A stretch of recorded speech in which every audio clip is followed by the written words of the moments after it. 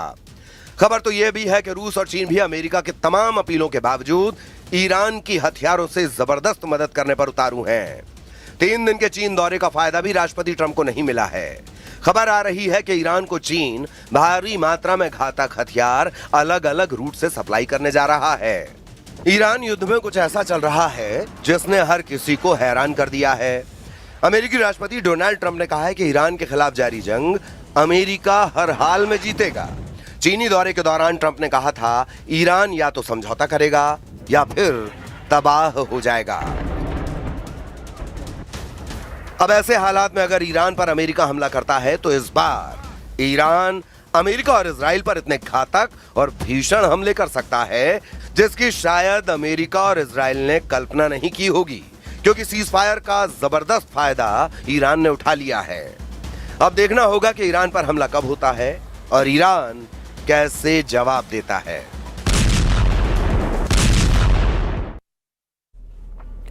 Kyiv पर रूस के हमले के बाद यूक्रेन ने मॉस्को पर पलटवार कर दिया। जेलेंस्की ने यह दावा किया कि उनकी सेना ने 500 से ज्यादा ड्रोन हमले किए और इस हमले में मॉस्को तेल रिफाइनरी को नुकसान पहुंचा, जबकि 4 लोगों की मौत की खबर है। यूक्रेन के इस हमले की बात करें तो यह कीव पर किए गए हमले के बाद पहला हमला है। रूस के हमले में कीव में 24 लोगों की मौत हुई थी।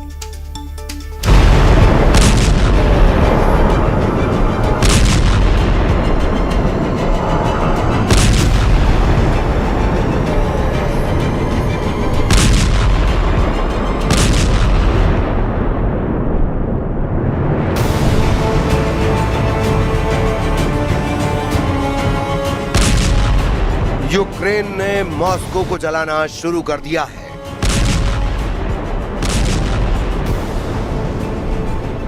रूस का दिल, पुतिन की सत्ता का सबसे मजबूत किला, लेकिन अब वही मॉस्को ड्रोन धमाकों से कांप उठा है।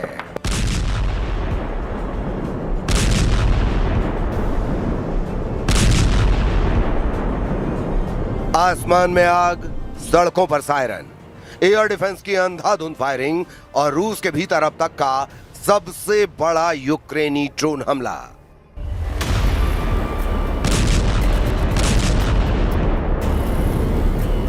यूक्रेन ने 500 से ज्यादा ड्रोनों से मॉस्को और उसके आसपास हमला किया। ऑयल डिपो, एयरबेस, सैन्य ठिकाने, सब कुछ निशाने पर थे। लेकिन इस हमले के बाद दुनिया के सामने सिर्फ एक सवाल खड़ा नहीं हुआ, बल्कि कई खतरनाक सवाल उठ गए हैं।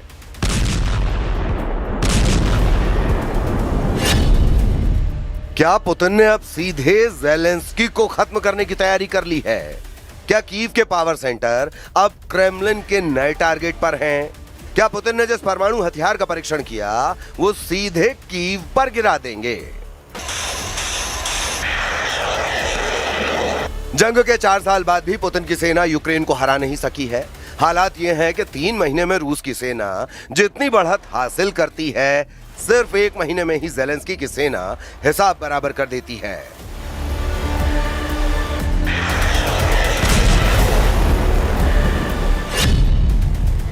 यूक्रेन ने जिस MNPZ रिफाइनरी पर ड्रोन हमला किया वो मॉस्को की मेन ऑयल रिफाइनरी है। ये रूस की राजधानी के बेहद करीब है और ईंधन सप्लाई का सबसे महत्वपूर्ण जरिया। इस रिफाइनरी से सिविल और मिलिट्री दोनों जरूरतें पूरी होती हैं।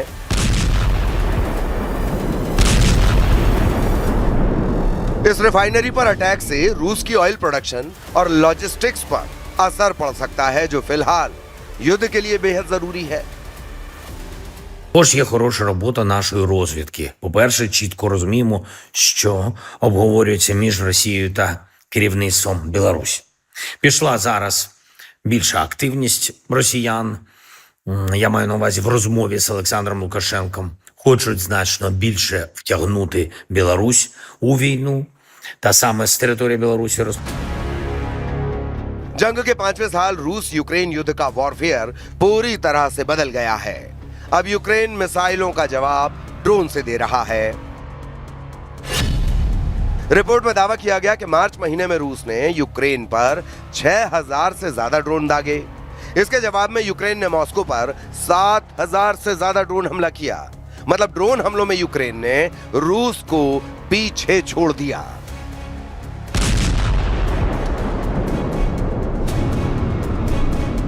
हालांकि अप्रैल में रूस ने यूक्रेन पर ड्रोन हमलों की बमबार्डिंग कर दी। ज़ेलेंस्की ने दावा किया कि 13-14 मई के दौरान रूस ने 1500 से ज्यादा ड्रोन और 50 से ज्यादा मिसाइलें कीव और आसपास के इलाकों में दागी। रूस ने यूक्रेन पर ऐसा हमला किया जिसने पूरे युद्ध की दिशा बदल दी। कीव की रात को आग के समंदर में बदल दिया। यूक्रेन के ऊर्जा ढांचे, एयर डिफेंस सिस्टम और सैन्य कमांड नेटवर्क पर लगातार हमले हुए। लेकिन सवाल है कि रूस के इन हमलों का मकसद क्या था? सिर्फ शहरों को तबाह करना या फिर यूक्रेन की कमान तोड़ना? ज़ेलेंस्की ने दावा किया है कि रूस उनकी हत्या की साजिश रच रहा है। Чернігівсько-київський напрямок ми будемо посилювати. Партнери теж знають, що відбувається і до чого схиляють Білорусь. Є у нас і російські документи, в яких пропонуються цілі для ударів по Києву. Удари по Києву і по інших наших містах, по політичних та військових об'єктах, де може यूक्रेनी खुफिया एजेंसियों का दावा है कि रूस अब फैसला लेने वाले ठिकानों को निशाना बना रहा है। यानी रूस अब उन ठिकानों पर हमले कर रहा है जहां से युद्ध को कंट्रोल किया जाता है। राष्ट्रपति कार्यालय, कमांड बंकर, सुरक्षा नेटवर्क और सत्ता का पूरा ढांचा। तो पुतिन ज़ेलेंस्की को दुनिया से काट देना चाहते हैं। युद्ध की शुरुआत से ही ज़ेलेंस्की कई बार अपनी हत्या की साजिश का दावा कर चुके हैं। कभी वैगनर नेटवर्क, कभी रूसी एजेंटों, तो कभी अंदरूनी साजिश के दावे। लेकिन अब तस्वीर और खतरनाक हो चुकी है, क्योंकि अब युद्ध सिर्फ जमीन पर नहीं, आसमान में लड़ा जा रहा है। अब इंसान नहीं, मशीनें मौत चुन रही हैं। और सबसे बड़ा डर यही कि क्या किसी दिन एक ड्रोन सीधे कीव के राष्ट्रपति परिसर तक पहुंच जाएगा। де може бути керівництво армії, уряд і тут по Банковій. Давно вони виношують цей план. Зараз після Ірану знову активізувались, шукають, де ми знаходимось, де ми буваємо, і так само по інших людей з українського керівництва, з розвідки, наших спеціальних служб. Дехто там в Москві так і не зрозумів, що українці ніколи не здадуть свою незалежність і в будь-якому випадку на Банковій.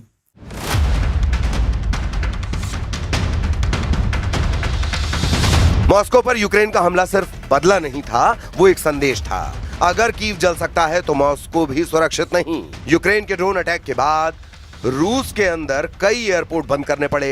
एयर डिफेंस सिस्टम पूरी रात एक्टिव रहा और मॉस्को के लोगों ने पहली बार महसूस किया कि युद्ध अब उनके दरवाजे तक पहुंच चुका है।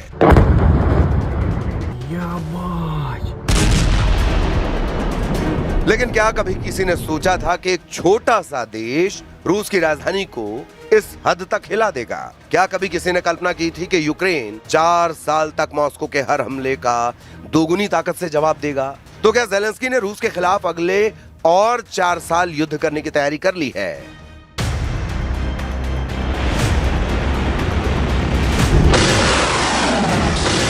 लेकिन इस जंग में पुतिन भी पीछे हटने के मूड में नहीं दिख रहे। खुफिया रिपोर्ट के मुताबिक रूस के पुराने मिसाइल स्टॉक तेजी से खत्म हो रहे हैं और अब नई बनी KH-101 क्रूज मिसाइलें सीधे फैक्ट्री से युद्ध में भेजी जा रही हैं, यानी हथियार भी बन रहे हैं और तुरंत दागे भी जा रहे हैं। तो क्या रूस अब युद्ध के दबाव में जंग लड़ रहा है?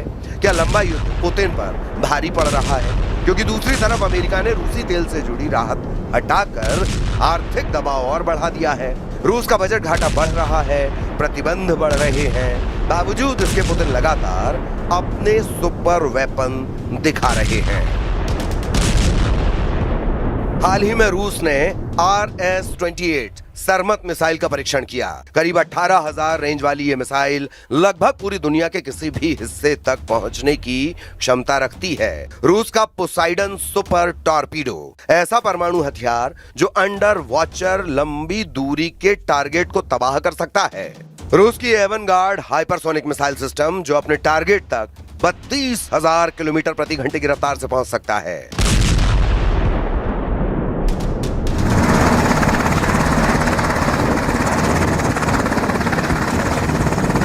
और इसी बीच नेटो सीमा पर भी युद्ध भड़कने का खतरा बढ़ता जा रहा है। रोमानिया में मिला जिंदा गोला, पोलैंड में एयर अलर्ट, ब्लैक सी में बढ़ती मिलिट्री एक्टिविटी। अगर एक मिसाइल नेटो सीमा के अंदर फट गई तो क्या नेटो सीधे युद्ध में उतर जाएगा?